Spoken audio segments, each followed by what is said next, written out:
We are delighted to have an author who first came here about 1.5 years ago as the author of a book on wine, and we have authors on food and wine now and then, but we're not in any way ready for what having Gary Vaynerchuk here with his book, The 100 Wines that he selected, and a response that he evoked, a book that was a book on wine, but actually the whole story that almost came up as this book was being sold and promoted and he went around was the story of how he made that wine brand that he, through his family store, into such a national, international phenomenon. And that led, because I think he probably even then was telling the story of, well, how this all was happening, to the book he's here with today, a book entitled Crush It, Why Now is the Time to Cash In on Your Passion.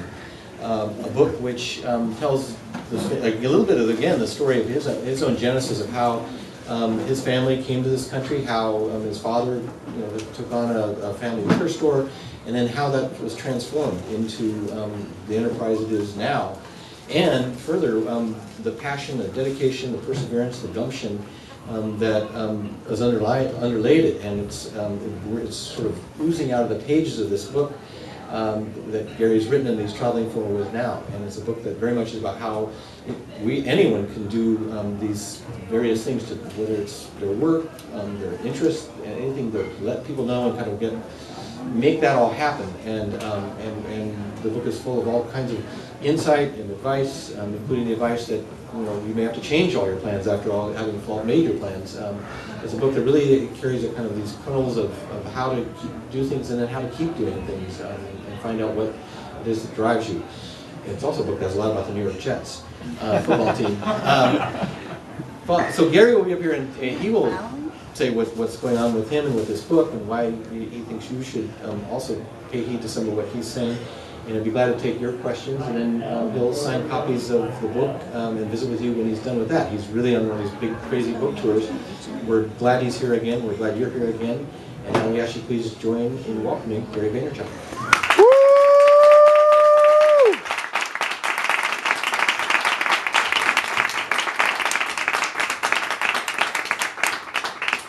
Before we start, I have to know how old that baby is. 13 days. 13 days, right? Yeah. I was like, that's at least less than 2 weeks. Amazing. Thank you. That's crazy. It's really great to be here. When you have a book tour and you do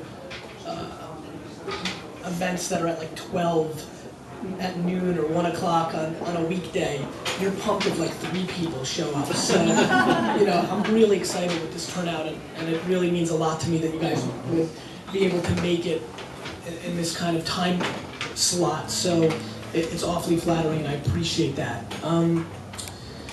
So when I wrote this book, and I've started to realize I wrote it out of a sense of responsibility. I've started realizing, even within the last 30 days, because I'm pretty good at analyzing myself, which is what probably makes me good at business in a lot of ways,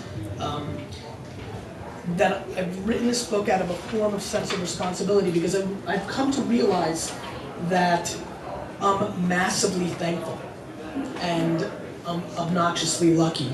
I was born in the former Soviet Union, and the fact that is that a Raiders jersey? Jesus. Yeah, the worst, huh? We play them this week. You said you'd wear your Howie I'd wear it.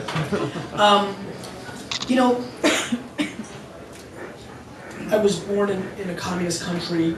I got really lucky that they let people leave, which was something they couldn't do for the last 60 years. I'm sure with the kind of DNA that I have, that I would have, with the entrepreneurial gusto that I have, I would be in one of 2 places if I still was in Belarus, in the former Soviet Union, dead, because a lot of entrepreneurs died, or in jail, or one of those obnoxiously billionaire Russian dudes. So one of the three. And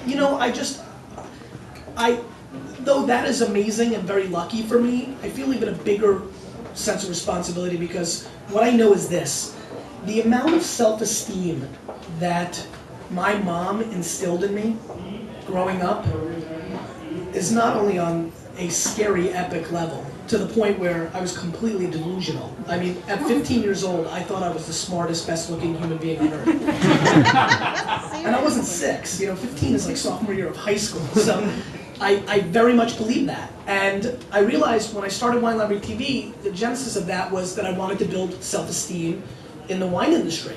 I felt like people were scared of wine, not trying different things, completely intimidated by wine lists, and always feeling like there was a friend in their group that knew more. Oh, well, John knows. You picked the wine. John doesn't know crap. He read the Wine Spectator a couple times, And so what I wanted to do was change that culture. And in some ways, I've definitely seen some impact, and it's obviously a major undertaking.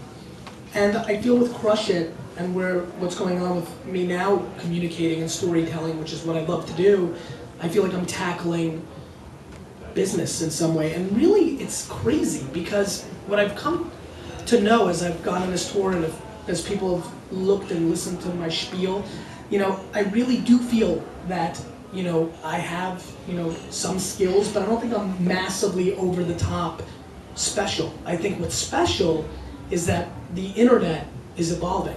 The internet is the single most grossly underrated thing in our world right now. I believe that completely. This product, this platform, is 14 years old.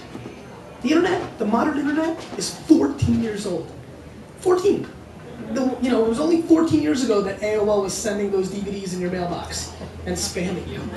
And it's only 14 years since you've heard the that whole thing. The fact that we even debate whether this platform is going to change media or hurt television or print or magazines is laughable. It's a baby and it's dominating. I mean, everything that we talk about, if you're in a tech internet space, wasn't even around 5 years ago. I mean, Facebook and Twitter are 80% of the conversations that business people that are using these platforms talk about. They didn't exist 5 years ago. You go back to 2003 and YouTube didn't even exist. And that's the second biggest searched site in the world, only behind Google. And so what I'm passionate about and what I'm excited about is that we all have now a shot, a at-bat. I don't know if everybody's going to end up being Oprah. Everybody wants to be Oprah. I want to be the Oprah of. I don't know. I think it's pretty cool to be the Donahue of, or the Sally Jesse Raphael of, or Geraldo. Heck, Springer. I mean, the fact of the matter is there's going to be a lot of people in the next 5 years that are going to make between $50,000 and $150,000 a year talking about the thing they love more than anything in the world. That is a reality. It's happening. There's a guy who I wish I included in this book, but I wasn't aware of it. He's got a website called midtownlunch.com. This guy is obsessed with street food. Like the gyros and stuff. He talks about 6 blocks in New York City. 6! And he makes $60,000 a year in ad revenue. And he's pumped. He's freaking happy. And to me, that's what's fascinating. The fact that we work. We work a lot in this country. I mean, I've had the luck of doing business in Europe because of the wine business. When it comes to work-life balance, they're dramatically smarter than us in a lot of ways. I mean, try to buy wine in Europe in July and August. You want to see an out-of-office reply that's epic? Send an email to a winemaker in June. He'll tell you he'll hit you back up in September. I mean, so when I think about that, and I say to myself, wow, between sleeping and work, we barely got anything left. Why in the world, in this day and age, where everything has changed? See, I am very much selling the do what you love and everything will be awesome, but it wasn't real 3 years ago. But it is now. It just is. Why?